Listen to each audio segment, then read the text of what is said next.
Ah, you're back. I assume you're here to hear about more armours I've made. Well, have I got a doozy for you today. This woman came in with a hide of what looked like a Therizinosaurus.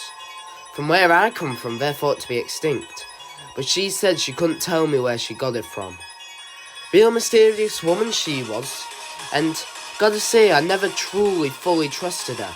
But she paid for the armour, so I'm not complaining. So, one of the main parts of the armour she wanted me to work in was obviously the massive claws of the Therizinosaurus.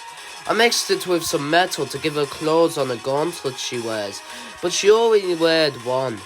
I thought she was just trying to be cool, but personally I like armour to be functional, not good looking. But, as I say, function or fashion, I say, why not both? She got me to build in a gas mask for her. I didn't know why it would be useful, but she did say she was going to go explore a desert to try and find fossils. I thought she just found an extra well-preserved fossil of a Therizinosaurus, but no, she said she found a living one and studied it herself. To be honest, I never truly trusted her, and I never truly believed her on that. But as I said, she paid for the armour, so I'm not complaining. I gave her a visor, and overall, this was one of the toughest armours I ever done built.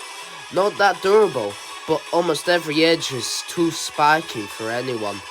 Try and give this woman a hug and you'll end up plugged full of holes. You'll end up like Swiss cheese. Now, are you here for an armour or what? I don't see a hide with you. If you're just here to hear about my stories, then go ahead, I'm quite glad for you to stay. But get out the line, you're blocking up the queue. And don't forget, I'm the best armour crafter in all the land, you see.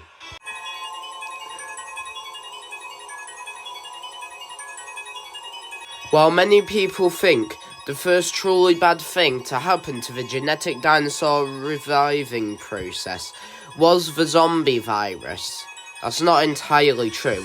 Whilst it did only affect dinosaurs and it was the last one to ever be truly harmful, and it was definitely the most harmful, it wasn't the first that caused major chaos. No, for the companies that helped in it were able to keep that out of the public knowledge. That was mutant dinosaurs, harmed by so much gamma radiation from the constant sunlight they used to live in, that re-emerged when they were brought back to life. They were mutants. One even wiped out an entire facility. Now hunters, are you ready for the hunt of a lifetime? This next one, this mutant Xenoceratops, is sure to be a challenge. And I sure do love a challenge.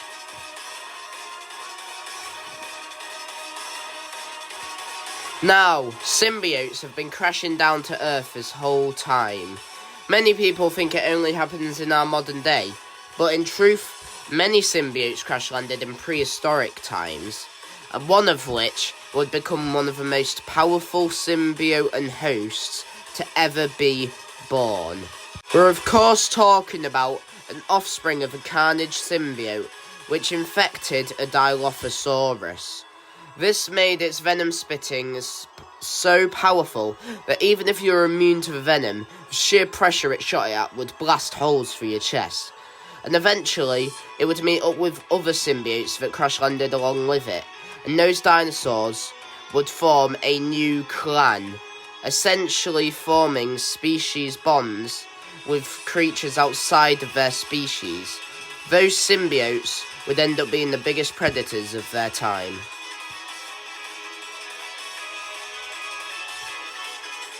The war between the Cryodrons and the Tullymen had been taken for centuries, though it had calmed down and they'd even formed semi-alliances at some points. It was now back in full force, and the Tullymen's greatest strength was their main wizard, as was the Cryodrons. Tallow of the Tullymen and Cairo of the Cryodrons would end up being the biggest rivals of the war.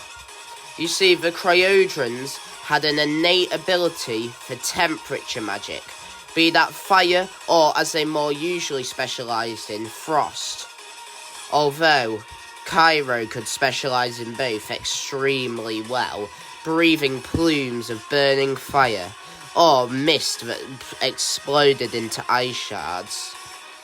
Whilst Taro was able to specialise in a more different kind of magic, manifestation magic, able to create light barriers to stop cryodrons from ever getting past the front lines. The war would later be won by the Tullymen, when Tali would specialise in a unique kind of mutation magic, which was almost impossible for him to learn.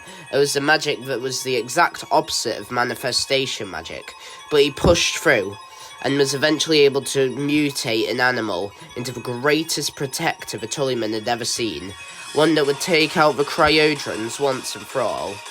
But Cairo's fate wouldn't be as sealed as he thought. We'll talk about their grand protector later, but for now, we can't talk about Cairo's fate, though do know he will be back, to eventually fight off Tala and his protector.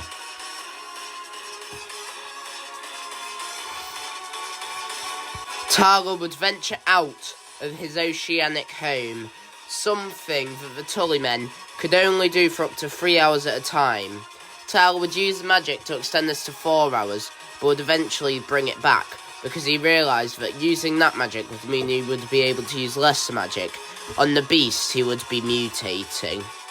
He eventually started looking for the strongest beast he could, and he likely would have found a stronger one, or one that better suited his fighting style specifically, if he wasn't so short on time. But he found a T-Rex, specifically the one of its pack that was the most physically powerful and experienced in battling. And, as you always do in mutation magic, in order for him to be able to mutate it into the creature he wanted, he would have to take it down in a battle. The battle was grueling, and even led to one of Tala's eyes being ripped from his head. But Tala eventually subdued the beast, and began working his magic. He obviously made the beast aquatic, still having lungs but able to hold its breath for up to years at a time due to its magically expanded lungs. He gave it a long prehensile tail like some amphibians. He gave it fins across its body to help it extend, a more crocodilian-like snout, and fins across its back, webbed feet as well. And although he was eventually disheartened, as it looked less like a T-Rex, meaning it would likely not be as threatening to the cryodrons, he also knew this could be a good bluff, as they would underestimate the power of his sea monster that obeyed his very command. For the first few years, it simply followed him due to his magic, but then they became allies. Hey hunters, today I'll be helping you take down this first were creature. I'm Marnite, and last time I went on one of these missions, the log I did was narrated by my friend Mekhnite because I was too injured. I'm not letting that happen this time. Not only am I not letting him get all the fun, he's not even coming on this mission, and I'll be leading you guys this time. Before being infected, this woman was called Leia, and we believe she may have been bitten by some sort of wolf-like beast. She don't look much like it, but she shares wolf DNA. But she also shares DNA with long-extinct creatures like dinosaurs.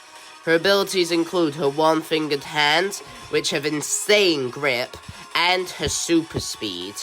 She's definitely going to be tough to take out, but remember guys, no lethal strikes.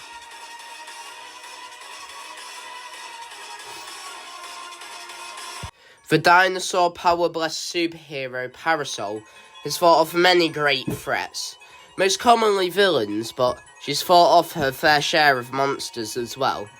One example, although created by a common villain of hers, was a group of ghost Caprosuchus. In her world, dinosaurs were a mere more than simply extinct creatures. They were elementals, each one gifted a different ability of the elements to guide them, and they can bless different people in the modern day with them. Now, one of the main villains that Parasol constantly faces is Saber, Now, they were not actually gifted abilities by any sort of elemental dinosaur. They made their abilities. They were once a great inventor, but they were driven mad by the radiation in their bio-experiments, as they were trying to make a superhuman to stop all wars. But eventually this came to good use, as they were able to find Caprosuchus fossils and build an exoskeleton around them with gel that was ghost-like and was able to move more flexibly than any human ever could. And so, through his bioengineering and such resemblance, he forced Caprosuchus souls to put into them, not their elemental abilities as if they blessed humans, their very souls, and he made them feral, and he ordered them to hunt down Parasol, because with her out of the way, he would be finally able to take out his rival, which was Spine. Spine was another villain that Parasol faced on many occasions, but Parasol had a strict no-kill rule. Saber wasn't planning on following.